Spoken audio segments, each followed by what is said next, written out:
Hello everyone, my self अनिश वाडेर और आज का हमारा टॉपिक है डिसेमिनेटेड इंट्रावेस्कुलर कोएगुलेशन, जिसको हम शॉर्ट में डीआईसी बोलते हैं।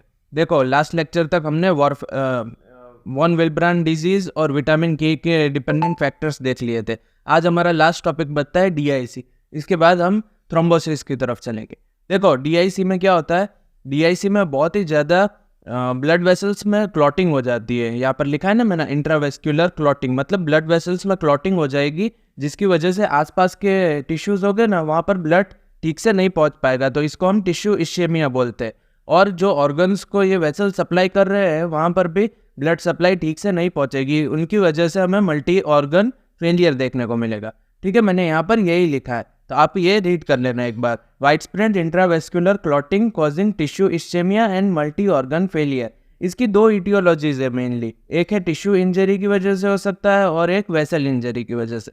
वेसल इंजरी में तो मोस्टली सेप्सिस ही होता है इन्फेक्शंस के थ्रू, या फिर कोई मैलिग्नेंसी प्रेजेंट हो तब भी डीआईसी देखने को मिलता है। और टिश्यू इंजरी में देखो, कोई भी ट्रॉमा हो, बर्न हो, सीवियर नेक्रोसिस हो या फिर एक्यूट पेनक्रिएटाइटिस हो, इन केसेस में हमें टिश्यू इंजरी में डीआईसी देखने को मिलता है। देखो, कोई भी इंजरी हो, टिश्यू इंजरी या वेसल इंजरी, वो क्या करेगी, टिश्यू फैक्टर 3 रिलीज करवा देगी, जिसकी वजह से कोएगुलेशन पाथवे पूरा स्टार्ट हो जाएगा। ये हमने पहले भी देखा है कि देखो, यहाँ पर प्राइमरी क्लॉट्स फॉर्म हो चुकी है। अब इस वेसल में से आरबीसी पास करेगा तो आरबीसी अपना शेप चेंज कर देगा और हेलमेट सेल्स बन जाएंगे, जिसको हम शिस्टोसाइट्स भी बोलते हैं। और इस टाइप के एनीमिया को हम माइक्रो एंजियोपैथिक हिमोलाइटिक एनीमिया बोलते हैं, जिसको हमने शॉर्ट में महा लिखा था। ये थ्रोम्बोसाइटोपिनिया वाले लेक्चर में मैंने ये बहुत ही डिटेल में पढ़ाया है। अगर आपने वो लेक्चर न देखा हो तो आप उससे एक बार रेफर कर लेना। फिर देखो, इसकी वजह से इश्चेमिया भी होगा और इश्चेमिया की वजह से ऑर्गन्स पे इफेक्ट आएगा और उसके कारण मल्टीपल ऑर्गन फेलियर देखने को भी मिलेगा। ठीक है, ये एक पार्ट हो गया। फिर देखो, ये जो क्लॉट्स फॉर्म होंगे ना, वो बहुत ही सारे कोएगुलेशन फैक्टर्स और प्लेटलेट्स को कंज्यूम करेंगे, तो इसकी वजह से कंजम्पटिव कोएगुलोपैथी देखने को मिलेगी। और जब क्लॉटिंग फैक्टर्स और प्लेटलेट्स कम हो गए बॉडी में, तो उसकी वजह से बहुत ही ज़्यादा ब्लीडिंग देखने को मिलेंगी वेरियस साइट्स में से। क्योंकि देखो, जब हमें ब्लीडिंग को स्टॉप करने के लिए कोएगुलेशन फैक्टर्स और प्लेटलेट्स की रिक्वायरमेंट होती है, वो तो हमारे पास है ही नहीं, वो तो ऑलरेडी कंज्यूम हो चुके हैं, तो उसकी वजह से अलग अलग साइट्स से ब्लीडिंग देखने को मिलेगी हमें। फिर देखो, ये जो क्लॉट्स फॉर्म हुए हैं ना, ये फाइब्रिनोलाइसिस होगा, और फाइब्रिनोलाइसिस के लिए एक एंजाइम है टीपीए, टिश्यू प्लाज्मिनोजन एक्टिवेटर, उसकी वजह से फाइब्रिनोलाइसिस होगा और एफडीपी या डी डाइमर का फॉर्मेशन हो जाएगा। मतलब एफडीपी और डी डाइमर इंक्रीज देखने को मिलेगा हमें डीआईसी के केस में। ठीक है, ये इसकी इटियोलॉजीज हुई। इटियोलॉजीज में आपको इसकी फाइंडिंग्स याद रखनी है। देखो, पहले तो टिश्यू इंजरी और वेसल इंजरी से हुआ, फिर कोएगुलेशन पाथवे एक्टिवेट हो गया, फिर शिस्टोसाइट्स का फॉर्मेशन देखने को मिलेगा, महा देखने को मिलेगा, और तो और मल्टीपल ऑर्गन फेलियर देखने को मिलेगा। फिर कंजम्पटिव कोएगुलोपैथी देखने को मिलेगी, जिसकी वजह से ब्लीडिंग होगी और एफडीपी और डी डाइमर का लेवल इंक्रीज देखने को मिलेगा। ये इटियोलॉजी थी डीआईसी की। अब इसके आगे इसकी डायग्नोसिस और ट्रीटमेंट की तरफ चलते हैं। देखो, डायग्नोसिस में तो क्या क्या हमें जो इटियोलॉजीज में हमारे फाइंडिंग्स है, वही है इसकी diagnosis. Bleeding from various sides, देखो जैसे कि मोस्ट कॉमनली नोज से बिना कोई रीज़न के ऐसे ही ब्लीडिंग होना स्टार्ट हो जाती है, ये ब्लीडिंग फ्रॉम वेरियस साइड्स, ये एक पॉइंट है।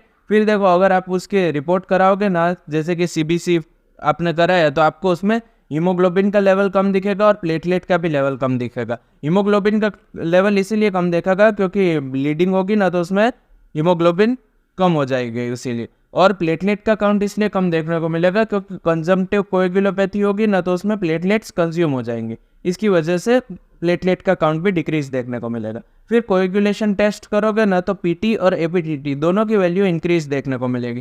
क्यों? देखो कि ये दोनों टेस्ट हम कोएगुलेशन फैक्टर्स के लिए करते हैं, और कोएगुलेशन फैक्टर्स तो इसमें पूरी तरीके से यूज़ हो चुके हैं, तो इसकी वजह से हमें ये दोनों इंक्रीज देखने को मिलेंगे। फिर ट्रीटमेंट पे आते हैं। डीआईसी की ट्रीटमेंट क्या कर सकते हैं? देखो, ब्लीडिंग फ्रॉम वेरियस साइट से, तो हमें ब्लीडिंग को स्टॉप करना पड़ेगा, तो मतलब करेक्शन ऑफ कॉज पहले करना पड़ेगा। फिर इसको सपोर्टिव थेरेपी के लिए, जैसे कि ब्लीडिंग हो रही है, ब्लड लॉस हो रहा है, तो आईवी फ्लूइड दे सकते हैं या ऑक्सीजन थेरेपी दे सकते हैं। या फिर देखो, इसमें कोएगुलेशन फैक्टर्स लॉस हो रहे हैं ना, तो फ्रेश फ्रोजन प्लाज्मा देंगे, जिसके थ्रू कोएगुलेशन फैक्टर्स बहुत ही ज़्यादा लॉस ना हो पेशेंट की बॉडी में, और उसमें ब्लीडिंग स्टॉप हो जाए, जो ये ब्लीडिंग हो रही थी ना वेरियस साइड से, उसको स्टॉप करने के लिए कोएगुलेशन फैक्टर्स दिए जाते हैं, और वो फ्रेश फ्रोजन प्लाज्मा की फॉर्म में। और लास्ट में प्लेटलेट का भी ट्रांसफ्यूजन कर सकते हैं, क्योंकि कोएगुलेशन फैक्टर्स तो कम थे ही, साथ साथ में प्लेटलेट का भी लेवल कम था, जिसकी वजह से हमें कई सारे साइड से ब्लीडिंग देखने को मिल रही थी।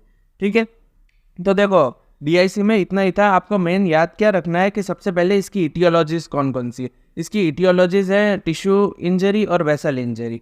फिर इसकी फाइंडिंग्स क्या है। फाइंडिंग्स तो ब्लीडिंग फ्रॉम वेरियस साइट्स है, फिर माइक्रो एंजियोपैथिक हिमोलाइटिक एनीमिया है, और तो और एक और थी मल्टीपल ऑर्गन फेलियर, फिर कंजम्पटिव कोएगुलोपैथी है। ठीक है, ये सब ध्यान रखना। और इसकी वजह से डी डाइमर और एफडीपी का लेवल भी इंक्रीज देखने को मिलता है। फिर तो डायग्नोसिस है, डायग्नोसिस में ब्लीडिंग है हर जगह से, फिर हीमोग्लोबिन और प्लेटलेट का लेवल डिक्रीज हो जाता है, और तो और पीटी और एपीटीटी भी इंक्रीज हो जाते हैं। और फिर इसकी ट्रीटमेंट में आपको मेनली तो कोएगुलेशन फैक्टर्स और प्लेटलेट्स देनी है, और साथ साथ में कॉज को भी करेक्ट करना है। ठीक है, तो this was all about DIC. I hope कि ये आपको समझ में आ गया है। ये कंसेप्चुअली बहुत ही इंपॉर्टेंट टॉपिक है, इसको आप अच्छे से पढ़ लेना। और इसके ऊपर एमसीक्यूज तो आते ही है, ये यूनिवर्सिटी में भी पूछा जाता है, इंपॉर्टेंट टॉपिक है, तो इसको आप अच्छे से पढ़ लेना। आई होप कि आपको समझ में आ गया हो। अगर आपको मेरे लेक्चर से हेल्प हो रही हो तो आप अपने फ्रेंड्स के साथ भी इसको शेयर कर सकते हो। Thank you so much for watching.